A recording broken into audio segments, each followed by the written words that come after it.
Ушундай ишенимдебиз. Bunun arkasında çoğun hikmet var.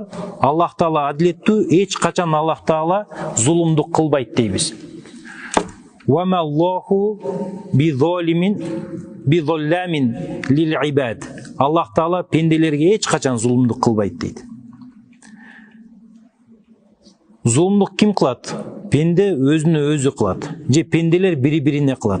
Allah Taala'nın kaloosu менен ошол нерсе ишке ашат. Бирок Allah Taala өзү атайын пендеге эч качан зулумдук кылбайт. Биздин акыйданын күчтүүлүгү ушул нерседе болуп атат да. Кандай гана жаман нерсе болбосун жашооңдо. Жакшыраак ойлонуп көрсөң, ошо ким үчүн жакшы, ким үчүн жаман, Канча жерде Кур'ан-ы Каримде Аллах Таала айтат. Аса ан такраху шей'ан ва хува хайрул лакум. Бир нерсени жаман көрөсүңөр дейт. Ушул жаман көргөн нерсе, ушул нерсе болбосо экен дейсиң да сен менен.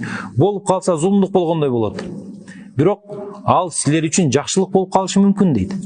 Канча нерсени жакшы деп билесиңер, ошонун аркасынан чуркайсыңар, тытынасыңар, бирок ошол нерсе силерге жаман болуп калышы мүмкүн дейт да.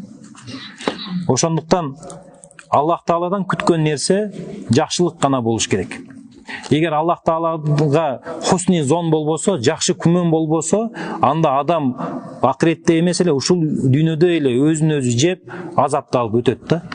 Хусни зон деген нерсе эмне? Аллах Тааланын жакшылыкты гана күтүү.